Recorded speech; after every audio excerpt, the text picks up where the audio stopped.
Hey guys, welcome back to my channel, and we're going into my birth story part 2 because we had to break it up for you guys. It was really long but really interesting and we didn't want to leave out any details. But before we get into that, if you haven't subscribed, please subscribe, and if you can, invite people to come and subscribe to my channel, and it would mean the world to me and it would mean the world to my little family. So now that you guys are here, let's get into my birth story part 2 and see what happened with the whole epidural saga.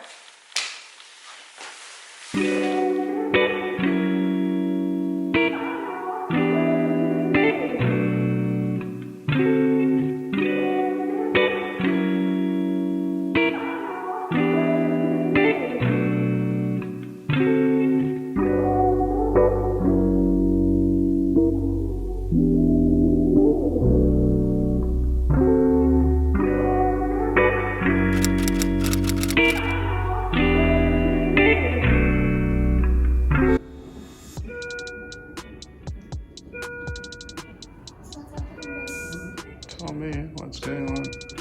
Someone's been crying for an epidural. When you've been doing so well. Yeah, but I mean, epidural's like the good stuff. Yeah, it sounds like you just wanna taste what it feels like. Alright, the preps are ready for the baby. There's the mother. What do you think when they gave me the pepper? Was it? Yeah, you were more relaxed. More relaxed. And, I think it did help. I mean, you still won't know what epidural would have been like. It was the good stuff. No. That's what you think. That's what I'd like to know. So 3 o'clock, the doctor came back in and he's like, we're still not there. So I'd have to say that the last 3 to 4 centimeters took forever, which was the bad thing. So at 3 o'clock, the doctor, being the good doctor that he was like to me, if you want to get an epidural, this is the time for you to get it. I won't be able to administer it later. And silly me, I think it was all the drugs, again, discussed this with my husband. Babe, do you think I should get the epidural? And what did babe say? Well, babe, if you could still ask me, it meant that you're still okay. Look, you had done so well since what, 9? Well, from 9 up until, from 5 until 9, you didn't really feel much. But from 9 until 3, when the doctor came back, you were doing so well. So I thought, personally, I thought you didn't need it. And I gave you my opinion. You still had the choice to make whatever decision you wanted. And oh my goodness. I'm glad you were wise enough to. Oh, wow. Wow. Anyway, so the bottom line is I didn't end up getting the epidural. And you're still here. Barely. I didn't end up getting the epidural because we needed to make the decision within that time frame. And so as soon as the doctor walked out, because he had to authorize it, as soon as the doctor walked out, because he was like, I'll walk out. If I walk out, if I go, then, we can't do it because your window is really closing for this. So what I do remember is when he left, I kept complaining and saying I needed the epidural to Nash, and Nash was like, the problem with Nash is not really a problem. The good thing with Nash is he's really supportive and he really, he discusses things really well and he convinces you and everything. So you don't actually notice that, you've been hoodwinked into a decision or anything. But then that was his sole intention to begin with. Because I actually had told Nash that I wanted the epidural way before we even went to the hospital, way before, our due date even turned up. I was like, I don't care about anything else, but what I do know is I want an epidural. In case I can't talk for myself, in case, A, B, C, D, you should know that she wanted an epidural. Well, look, it's an experience that I'll never understand. But at the same time, you can hear what you're saying. you wanted the epidural way before we went to hospital, way before you were even in pain, to know that, that with this pain, After the birth I classes, need it. I wanted the epidural after we did the birth class. Yeah, well, Because that was the information that I gave video you. was really hectic. And then I also gave you different information, which was, by the end of the day, it was helpful. Because you're able to do it without the epidural. Anyways, so the last, from 3 up until 5, was really, really starting to pick up in terms of intensity. Yeah. All I remember about those hours was pain. Pretty much. Yeah. So I did try to deliver naturally with no intervention, but it wasn't happening because our little daughter was posterior at the time, so she wasn't actually, in the right position for her to come out, which I think was part of the reason why our doctor was delaying intervening, because he was hoping that she would turn eventually on her own and come out naturally. So he could have intervened way earlier, but they were just really waiting and hoping that she would turn on her own. So we did try to do it as natural as we could, but it really wasn't happening and she wasn't having it. And I think, given the signs and the monitor and everything, they were like, you know what, it's been a full day of this. Maybe let's try, the next stage, the next option. And the next option was for us to use a vacuum, which also was another scary thing from the birth classes, which is something that I was hoping wouldn't happen, but it wasn't like in the forefront of my mind. And it wasn't really a question of should we or shouldn't we. It was, I trusted my doctor and I trusted the team that we had immensely. So, when my doctor suggested that, I think we need to do a vacuum. If that doesn't work, we're going to have to go into an emergency C-section. I was really open to anything that my doctor said, which is why I had no birth plan, because he's a professional and he knows what he's doing. So I'll have to give it to the team where we gave birth. Those guys were amazing. Because they switched the room around so quickly, because when you give birth using the vacuum, which is an assisted birth, the room has to be set up in a certain way, and initially it was set up in a natural delivery way. So those guys, I swear, I think it was under a minute.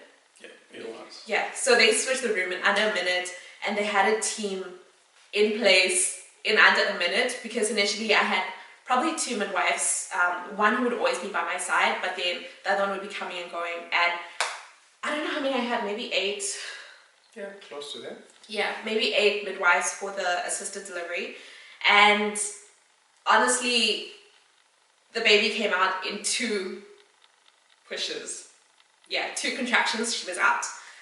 Which was really great because I was really not keen on getting an emergency C-section, but at the same time, if it was what needed to be done to protect our little daughter, then, that's what we would do. Do you remember much? Yeah, I do. I mean, I remember the doctor mentioning that there was 2 options, using the vacuum, or it was going to be an emergency section. And I mean, at that very moment, you just have all this kind of emotions, considering that you had been laboring the whole day, and you had been so brave and so strong. And then, I mean, to think of C-section after all this labor, it was heartbreaking. But I mean, we thank God that eventually, with the first intervention that they used of the vacuum, it all worked out. And everything just happened so quicker than how it does in the movies, to be honest with you. And it was such a relief. I mean, to see the little person coming into the world, and to think that we had been waiting for 9 months plus some days, to then finally see her and be able to hold her. It was just a blessing. It was like a new world had opened up, new emotions had been birthed. It was a different kind of love that you only experience at that very moment. Yeah. Yeah, so essentially that was the birth story. So Baba came out, no issues besides the fact that, you know, we used the vacuum. She was really healthy. She was really beautiful. We were like in awe, and we were like, we cannot believe that, you know, we went halvesies on this little human, and it was just amazing. And the one thing that I will say is everyone's like, oh, try to get as much sleep as possible on the first night, but it's really difficult because all you want to do is like just be looking at the little person. Yeah. Like we couldn't even do anything. We were just like looking at the little person the whole time. Yeah. Oh, but what I want to say is Nash did cut the umbilical cord and he didn't faint. I think he did drop a tear or two. Yeah, because it was really emotional.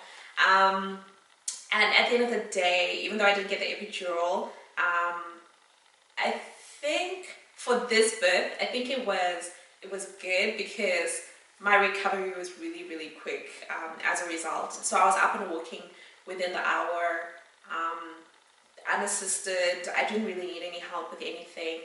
So I guess in that regard, not having the epidural was really good.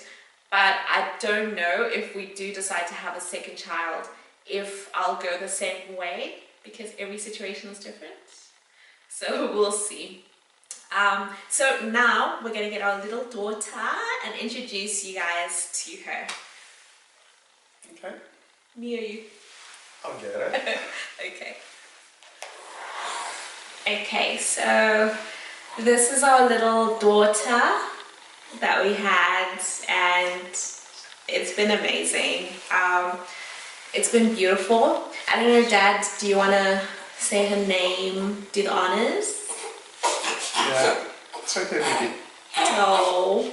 There you go. Is that okay? Yes, it is.